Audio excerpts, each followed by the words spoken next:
જય માતા ખેડૂત મિત્રો, આજે તારીખ 22 નવેમ્બર 2024 ની આજની સવારની હવામાન અપડેટની અંદર માહિતી મેળવીએ તો બંગાળની ખાડીમાં આગામી 24 કલાકમાં એક સાયક્લોનિક સર્ક્યુલેશન સક્રિય બનશે, જેની અસર ગુજરાતમાં થશે કે નહીં તેની સંપૂર્ણ માહિતી મેળવીશું. વાવાઝોડું બનશે કે પછી ગુજરાતમાં માવઠું થશે તેની પણ અપડેટ મેળવીશું. ચેનલમાં નવા હોય તો ચેનલને સબસ્ક્રાઇબ કરી નાખજો અને વિડીયોને લાઈક આપીને શેર કરી દેજો.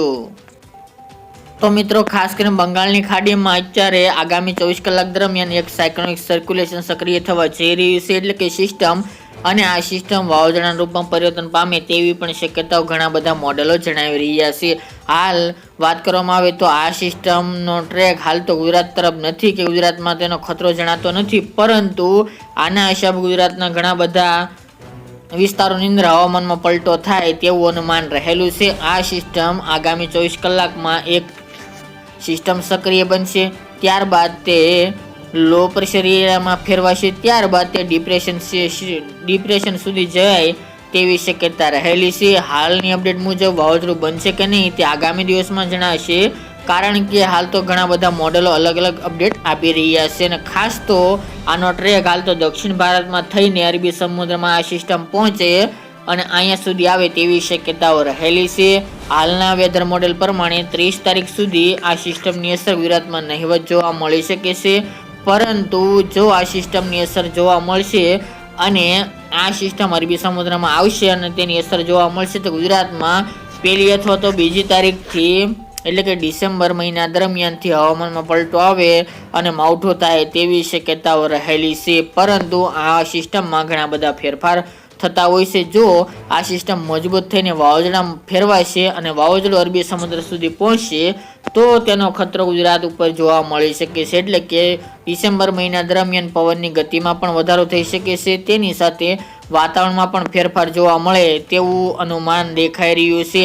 હાલ મિત્રો, કોઈ ખેડૂત ભાઈને ડરવાની જરૂર નથી, પરંતુ હાલ જે વેધર મોડેલ જણાવી રહ્યા છે તેનો ખતરો હાલ તો ગુજરાતમાં માવઠારૂપી જોવા મળે, એટલે કે ડિસેમ્બર મહિનાની 1 અથવા તો 2 તારીખ બાદથી તેવું અનુમાન રહેલું છે. ત્યાં સુધી ગુજરાતના હવામાનમાં કોઈ પણ ફેરફાર થાય તેવા સંજોગો જણાઈ રહ્યા નથી. અત્યારે જીએફએસ મોડેલ અનુસાર વાત કરીએ તો આ સિસ્ટમ અરબી સમુદ્રમાં પહોંચશે વાવાઝોડું બન્યા બાદ તેવું હાલ દર્શાવી રહ્યા છે, પરંતુ ગુજરાતથી ઘણી દૂર હોવાને કારણે ગુજરાતમાં તેની અસર નહિવત જોવા મળશે. પરંતુ હા, ચોક્કસપણે હવામાનમાં ફેરફાર આવી શકે છે, વાદળછાયું વાતાવરણ પણ જોવા મળે આગામી 30 તારીખ આસપાસ તેવી સંભાવના રહેલી છે. તેના વેધર મોડેલો અત્યારે જણાવી રહ્યા છે. ત્યાં સુધી ગુજરાતમાં હાલ તો કોઈ ફેરફાર થવાની શક્યતાઓ જણાતી નથી. તે ઉપરાંત અરબી સમુદ્રમાં પણ આ સિસ્ટમ આવીને વધુ મજબૂત બનશે તો ગુજરાતમાં ખતરો જોવા મળી શકે છે. બાકી ઠંડીની વાત કરીએ તો આગામી 22 તારીખ બાદ પણ એક વેસ્ટર્ન ડિસ્ટર્બન્સ આવી રહ્યું છે, સાથે જ 30 તારીખ આસપાસ પણ એક વેસ્ટર્ન ડિસ્ટર્બન્સ આવી રહ્યું છે, જેના કારણે આમ ગણવા જઈએ તો આ સિસ્ટમની અસર ગુજરાતમાં નહીં જોવા મળે તો ગુજરાતમાં ઠંડીનો કડકડતો રાઉન્ડ 1 અથવા તો 2 ડિસેમ્બરથી જોવા મળે તેવી શક્યતાઓ રહેલી છે. ત્યાં સુધી ગુજરાતમાં હજુ પણ ઠંડી યથાવત હળવી મધ્યમ જોવા મળશે. બાકી કડકડતી ઠંડી માટે હજુ ખેડૂત ભાઈઓને રાહ જોવી પડે તેવું અનુમાન હાલની અપડેટ મુજબ જોવા મળી રહ્યું છે.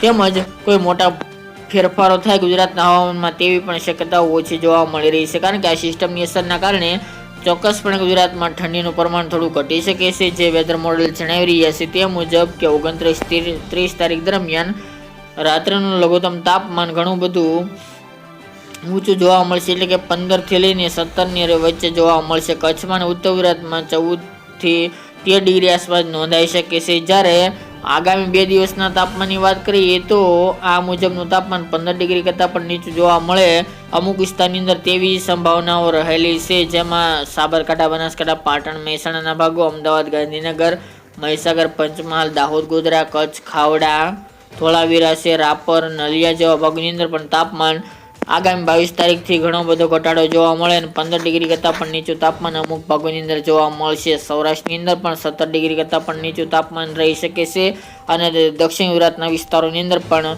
17 થી લઈને 20 ની રેન્જમાં તાપમાન જોવા મળે તેવી શક્યતાઓ રહેલી છે. બાકી બપોરના તાપમાનમાં કોઈ મોટો ફેરફાર નહીં જોવા મળે. હા, ચોક્કસપણે 30 આસપાસ તાપમાન નોંધાશે તમામ ભાગોની અંદર, જેની તમામે ખેડૂત ભાઈ નોંધ લેવી. બાકી ગુજરાતમાં કોઈ પણ હવામાન ફેરફાર હશે તો માહિતી આપતા રહીશું. આજની સવારની અપડેટ માટે આટલું જ. ફરી એક નવા વિડીયો સાથે મળીશું.